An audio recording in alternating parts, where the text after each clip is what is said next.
and it works within one story. And if something is outside of that, like Matt Reeves' Batman or Todd Phillips' Joker or Teen Titans Go, that it is clearly labeled as DC Elseworlds.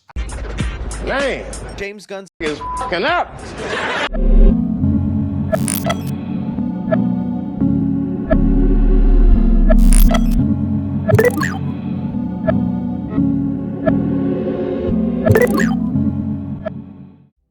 I'm just gonna tell y'all right now. I'm gonna shit on this whole thing. I can already tell, you know what I'm saying, based off of, you know, some of the things that I've heard in the news. I know I'm a little bit late to the party, but what better way to tell it other than now?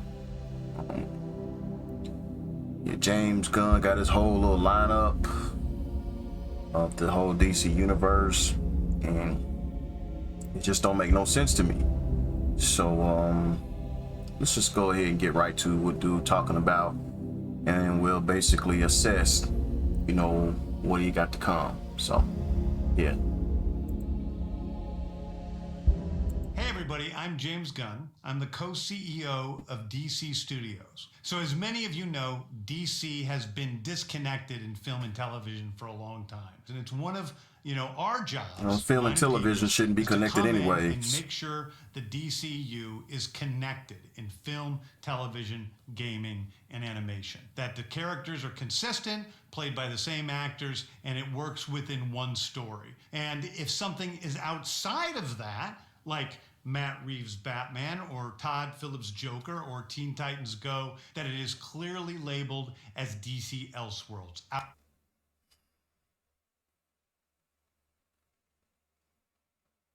So if they're doing Batman and the Joker, Teen Titans, whatever that is, as Elseworlds, why couldn't they just do that with the Snyderverse? Why couldn't you keep Henry Cavill and Ben Affleck as an Elseworld thing? Doesn't make sense to me. I understand that they probably didn't want to have so many Batmans in the universe, but that just kind of defeats the whole point of taking, you know, getting rid of Henry Cavill and I guess Ben Affleck and, you know, whatever. I already know that I'm not gonna like this, but let's just keep it going.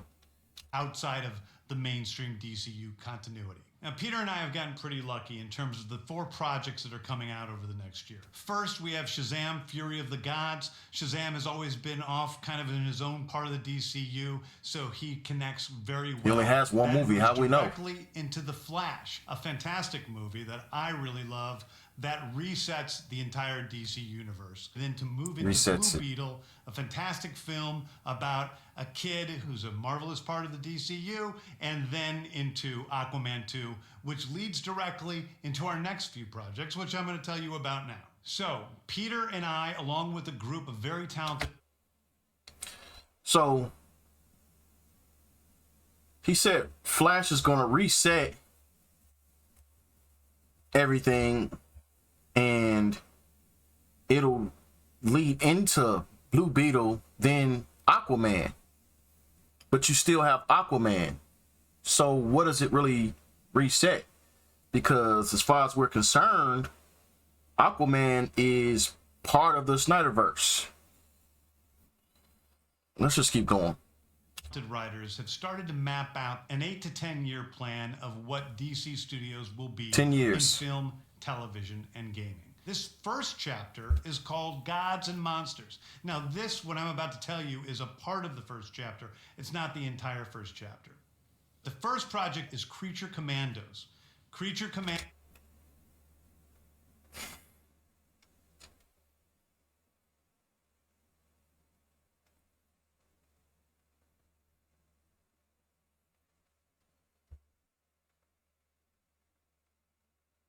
What the fuck is this? What is this, man? You got Frankenstein, you got the Bride of Frankenstein, you got that weasel dude, you got a robot dude. What? Guy look like Superman. I don't know, maybe he's an older version of What is this, man?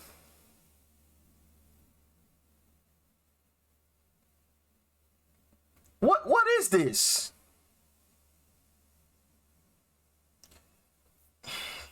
Commandos is an animated series. I've written all the episodes. Something we're going to do that's a little bit okay. So it's an animated series. Okay. We're going to have characters move into animation, out of animation, usually having. I spoke too soon. My bad. I thought it was going to be like a live action or something like that, but it's an animation, so I'm gonna give that one a pass. The same actor play their voice as who plays them in live action. Wait, they are gonna wait. So they are gonna be live action. Let's go. I ain't trying to make this video long, but if I gotta suffer, so do you all. Up is Waller. This is a story of Amanda Waller, played by Viola Davis. Viola Davis is going to team up with members of Team Peacemaker, and this is a story that's been created by Crystal Henry, who did Watchmen, and Jeremy Carver, who created the Doom Patrol. It is a fantastic story that's out of this world, and I can't wait. So of course she's going to team up with Peacemaker, and old girl, that's his wife. Like, I love Viola Davis. You know what I'm saying? I think she's probably one of the top 5 actresses of all times. She definitely deserves to have her own whatever, but let's keep it a buck. Nobody wants to see an Amanda Waller TV show / movie. Like, don't nobody want to see that. I thought y'all was turning this stuff around, but this dude right here, man. For people to see it. Okay. Next up is the big one, the true beginning of the DCU. This is called Superman Legacy. This is being written by me. I'm in the middle of it. I'm having a great time doing it. What's it called? Superman will be released into theaters July 11th, 2025.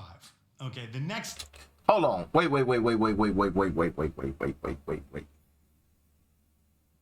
Superman Legacy. Now, when I think of legacy, I think of, you know, something that you've done and, you know, it builds up and, you know, you become a legend, hence the word legacy. And you say that this character is supposed to be like in a 10-year span. So you're using a younger actor. But what's funny to me is that they're using All-Star Superman. You know, and if anyone knows, All-Star Superman is pretty much when Superman dies. Like, he has, I think, some form of cancer or something like that, and he's just using the last day of his life to go through things. It's kind of like a final send-off, like a goodbye. Why couldn't you have done that with Henry Cavill? I mean, it's called Superman Legacy, so that means he's already done. Let's look up the definition for legacy. I just gotta see, because maybe I'm tweaking. Legacy. Legacy is a long-lasting impact or particular events, actions that took place in the past or of a person's life. How you gonna do that with a new actor? Please. Tell me. Doesn't even seem like it makes any sense to bring in a younger actor. But I digress. Let's just go ahead and get to it.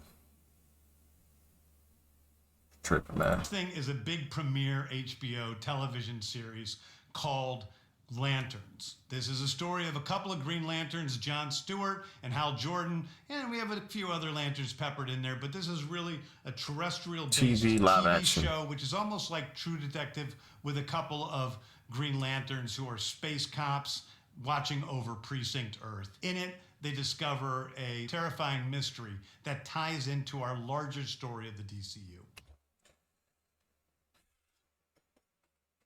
They've been talking about doing a Green Lantern show for at least 10 years, I know.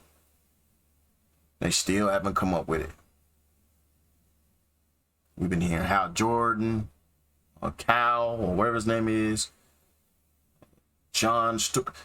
Like, are y'all gonna make it or not? You know, because at this point, I feel like y'all doing exactly what WB was doing. They hold up people.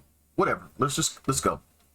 Next is a big movie called The Authority. The Authority is a passion project of mine. It's based on the marvelous Wildstorm characters we are now bringing into the DCU and will interact with all of our primary DCU characters. Who the fuck are these people, man? Who are they? See, y'all need to keep James Gunn at a level of Suicide Squad and the Guardians of the Galaxy. You know what I'm saying? Y'all don't need him to be dealing with the major players. It doesn't. The Authority are a group of superheroes who think the world is broken and they want to fix it by any means necessary. I think it's a very different. It's going to be like a fake The Boys. We're doing a television series called Paradise Lost. Paradise Lost is the story of Paradise Island, usually known as Themyscira, which is the birthplace of Wonder Woman. It's almost like Game of Thrones with Westeros, but with all of the inhabitants of Paradise Island. The introduction of the DCU. So where's this going to be shown at? Because I believe they don't have a contract with HBO Max. Is it going to be rated R? I don't know. I mean, I like the concept and the idea of Paradise Island Themyscira, but they're not going to show Wonder Woman, you know, and who the hell knows if Wonder Woman is even...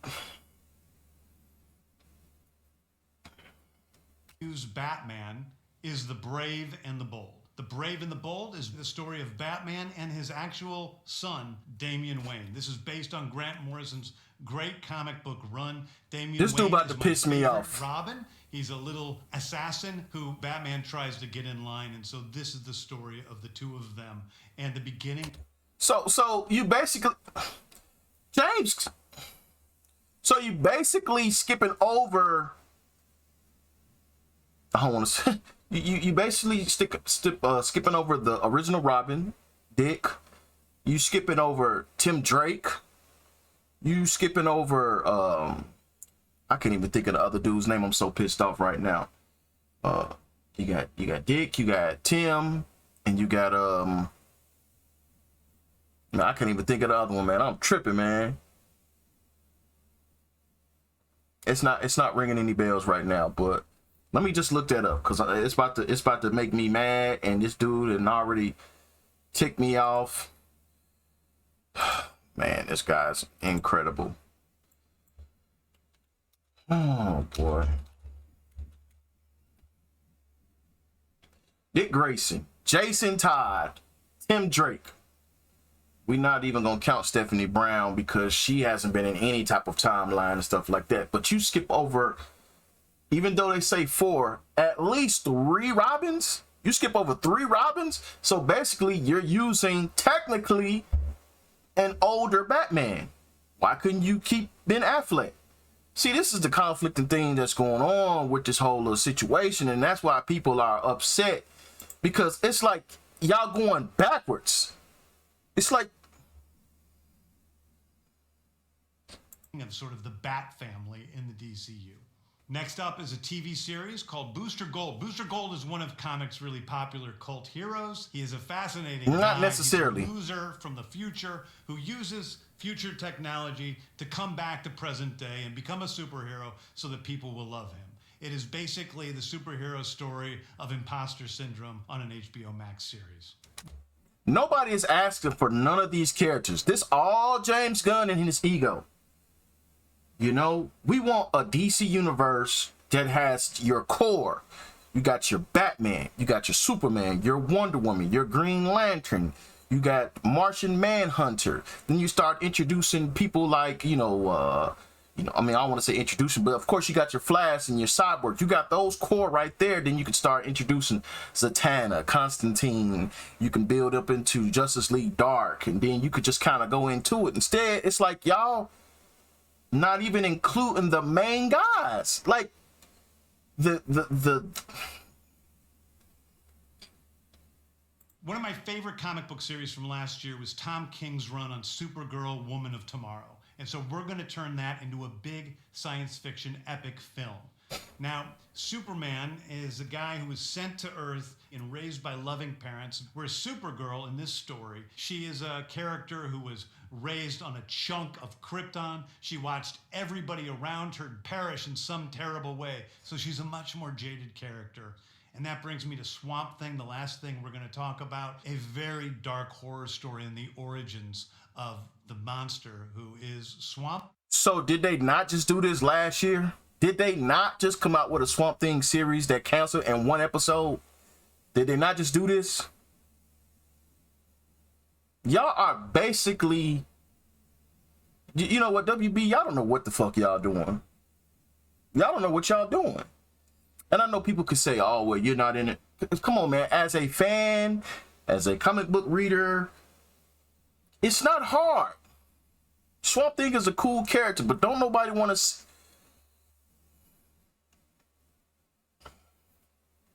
Thing. And although it's totally outside of the rest of the DCU, it will still feed into the rest of the outside stories. of the DCU. Anyway, those are the stories that I can tell you about right now. I've loved the DC characters since I was a child. They're incredibly important to me. I knew that this was a once-in-a-lifetime opportunity to do something very different. One of the things that's very important for me in all of these movies and TV series is that the director's vision and the vision of the writers and all of the creators is unique and something special. Storytelling is always king. That's all that matters to us. And I want to be true to those stories. I want to be true. Yes, story is always king. But the thing that he has to understand is it's about stories that people want to read. Or whatever. You guys.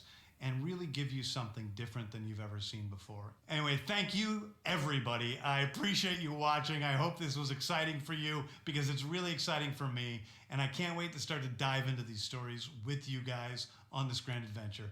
Thank you so much. DC, you done it again. You shitted on us again, you know.